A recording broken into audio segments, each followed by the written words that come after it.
ሰላም ሰላም፣ ጤና ይስጥልኝ ውድና የተከበራችሁ የብዙኃን ቻናል ቤተሰቦች እንዴት አላችሁ? ሰላም ናችሁ? ሰላማችሁ ብዝት ትርፍ ይበል እያልኩኝ ማለት ነው። ዛሬ በአዲስ ቪዲዮ መጥቻለሁ። በእኛ በስደተኞች ላይ ማለት ነው። ለምን እኛ በቃ ሶሻል ሚዲያ ከተጠቀምን ለምን ለእህቶቻችን ድምፅ አንሆንም ምናምን በሚለው ማለት ነው። እና እስኪ ይህን ቪዲዮ አይተን እንመለስ። እቺ ሴትዮ ነች። እቺ ልጅ ኢትዮጵያ ገብታ የሆነ ነገር ብታደርግ እኔ ከኢትዮጵያ ከመጣሁ 8 አመት ሆኖኛል። የ8 አመት ደሞዝ አይሰጠኝም። ቤት ተዘግቶብኝ ነው ያለው ማለት ነው። ሙስሊሞቹ በአላህ ክርስቲያኖቹ ደግሞ በእግዚአብሔር ተባበሩኝ ነው የምለው ማለት ነው። ቤት ያው ተዘግቶብኝ ነው ያለው እስካሁን ድረስ ማለት ነው። ከሰው ጋር መገናኘትም አልችልም። ቤት ተዘግቶብኝ ነው ያለው ማለት ነው። ሰላም ቤተሰቦቼ ይህን ቪዲዮ እንዳያችሁት እንግዲህ አንደኛዋ እህታችን ዱባይ ነው ያመጣቻት ሀበሻ ናት። ያው እንደሰማችሁት ማለት ነው እኛ ሀበሾች ማለት ነው በራሳችን ዜጋ በራሳችን እንትን ላይ በጣም ጨካኞች ሆነናል። አንዱ እህታችን ደግሞ ያው እንዳያችሁት ከመጣሁ ሳውዲ አረቢያ 8 አመቴ ነው ብላለች። 8 አመት ሙሉ ደሞዝ አልተከፈለኝም ነው የሚባለው። አንዳንዴ ውዶችዬ ማለት ነው ስራም ቢበዛባችሁ ምግብ የማይከለክሉ ምግብ እንደፈለጋችሁ ከተጠቀማችሁ ነፃነት ኖራችሁ የምትሰሩት ስራ ከበደ ብለን አለመማረር ነው። ደሞዛችንን በሰዓት የሚከፍሉን ሰዎች ጋም እነሱም እግዚአብሔር ይመስገን ነው የምለው። ምክንያቱም ሌላውን ስናስበው ይሄም አለ ደሞዝ የማይከፈላቸው በጣም ከባድ ነው። አንዳንዴ በደላላ መንጣት ያው ከሀገር ከወጣችሁ እንደዚህ ነው ስለሚሉን ሁሉ ነገር አልጋ ባልጋ ይመስለናል። ያው ብዙ ነገር አለው፣ ብዙ ስቃይ ያለው ስደት ላይ ማለት ነው። እና ሌላው ደግሞ ቼታችን እንግዲህ እኔ ራሷን ዜጋ ስትጠቀምባት ኖራ በደላላ እንትን ብላ እንደፈለገች ላገኘችው እንትን ብላ ነፍሰ ጡር እንደሆነች ወደ ሀገሯ ልታሳፍራት ስትል ነው። እና ለዚች ለሊት ድምፅ መሆን አለብን። ግን እንዴት አይነት ነው? ምን አይነት ጊዜ ላይ ነው የደረስነው? እንዴት አይነት ጭካኔ ነው? የጭካኔ ጥግ ነው የደረስነው ማለት ነው።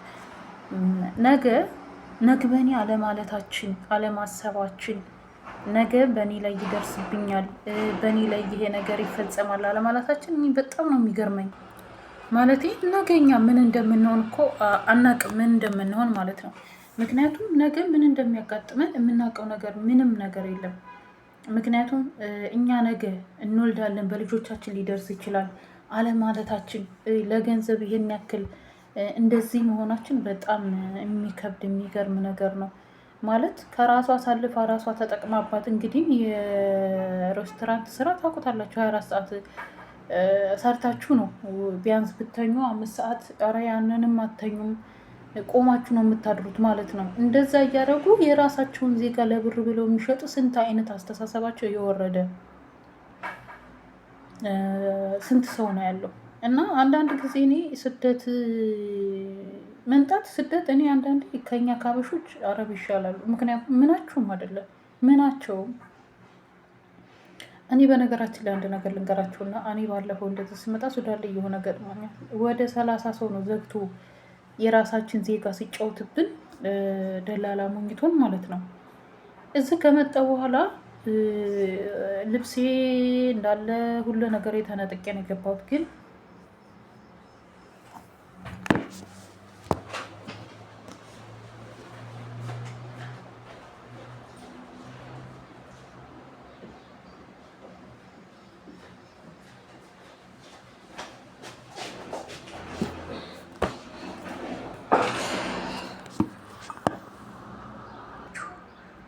ልብሴን ሁሉ ነገሬን ነው ተነጥቄ የገባሁት እንደነገርኳችሁ። ከዛ እዚህ ስገባ ግን ቢሮ ወሰዱኝና ቢሮ እኔ አገር ገብቻለሁ፣ እኔ እዚህ ስራ ቦታ ደርሻለሁ። ገባ ስራ ቦታ ስለደረስኩኝ ችግር የለውም ለሌሎቹ ድምፅ መሆን አለብኝ ብዬ ነው ያሰብኩት። ድምፅ መሆን አለብኝ ብዬ በቃ እዛ ልጆቹ እየተሰቃዩ ነው፣ ምግብ አያገኙም፣ የሚተኙት አቧራ ላይ ነው፣ ብዙ ነገር ስቃይ እየደረሰባቸው፣ ስልካችን ብራችን እየተቀማ ነው። ግን ብር ይላክላችኋል ቀለባችሁ ምናምን ይላሉ። ደግሞ ብር ይልካሉ። እኔ ሰውየው ብር ተቀብሎ አይቼዋለሁ። ከአንዴም 2 ብር ተልኮ ማለት ከዚህ ከቤሩት እዚህ ያሉ መክተቦቹ ልከው ማለት ነው።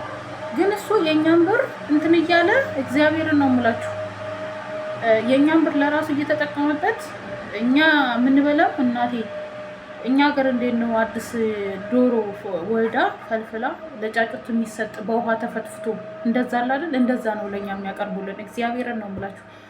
በብዛት የደቡብ ልጆች እና የትግራይ ልጆች ናቸው በብዛት ያሉት። የደቡብ ልጆች የትግራይ ልጆች ነን።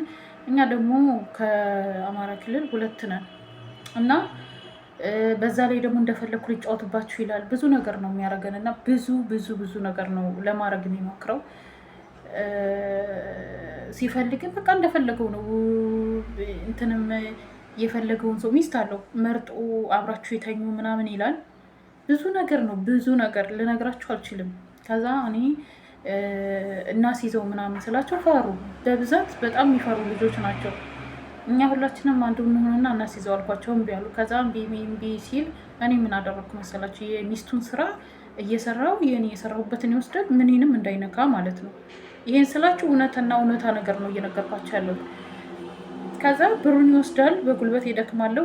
ኢብን ማለት ነው ልንገራችሁ፣ ገላችንን፣ እግራችንን፣ ፊታችንን ለመታጠብ ውሃ ባከናችሁ ብሎ የሚቀጠቅጥ ነው። በእርግጫ በምን የማይለው የለም። ግን እኔ ስራ ጀመርኩና ሱዳን ላይ ማለት ነው የኔም ብሩን ይወስዳል። ሻወር ምናምን ጨርሼ እዛው ልብሴን እዛው አጥቤ እመጣለሁኝ። በቃ ማታ ብቻ ለመኝታ ምናምን ነው።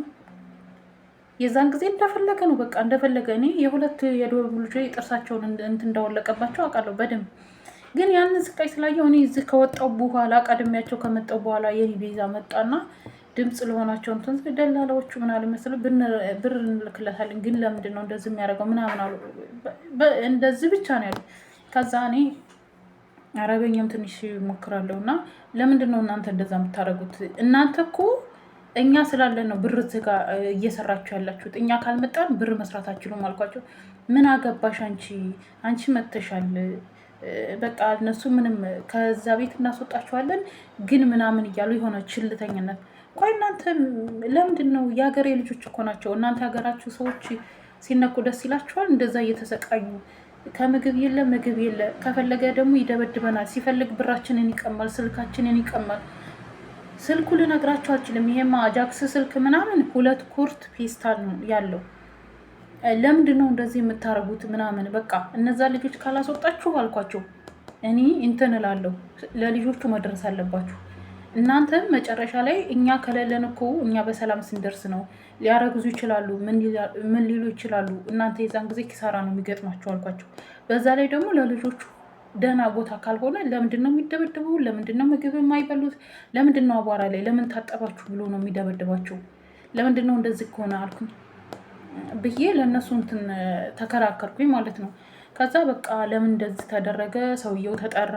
ያ ሱዳኔ ነው፣ እዛ ሱዳኔ ነው አበሻው ጋር እንዲቀበለን ሱዳን ላይ እንድንቀመጥ የሚያደርገው። ለምን እንደዛ አረጋ? ቀጥታ ስራውን አስቆምኩት እኔ ማለት ነው፣ ለወገኖች ስል ማለት ነው። እንደዚህ አይነት እያለ በገዛ ወገናችን ለምን እንደሚደርስብን እኔ ለምን እንደሆነ በጣም ራስ ወዳድነት፣ የገንዘብ መውደዳችን፣ ገንዘብን ማለት ነው። አሁን ይቺ ልጅ ያስረገዘቻት ልጅ አላት። በአረበኛ እንት በያህላይክ ምናምን ትላለች እንደሰማችሁት ማለት ነው። ነገ ለልጄ ምን ይደርሳታል? የምን እጣ ይደርሳል? የእነሱም እኮ ይዘገያል እንጂ አይቆይም። እና እባካችሁን ደላሎች በእኛ ላይ ግፍ አትስሩ። ለነገ ሰው መቼም የዘራውን ነው የሚያጭደው ማለት ነው። የዘራውን ነው የሚያጭደው። ማንኛውም ሰው ስንዴ ዘርቶ ጤፍ አያጭድም፣ ጤፍ ዘርቶ ስንዴ አያጭድም። እናንተ የዘራችሁትን ነው እንትን የማትሉት። እናንተ በሰራችሁ ስራ፣ እናንተ በተጨማለቃችሁበት ስራ ነገ ለልጆቻችሁ ግፍ አትስሩ ነው የምለው። ለብር ብላችሁ፣ ብር ኃላፊ ጠፊ ነው። የሰው ልጅ ግን አይገኝም። በእርግጥ እኛ እርስ በራሳችን ተጨካክነናል። ገንዘብና ገንዘብ ብቻ ሆኗል ማለት ነው።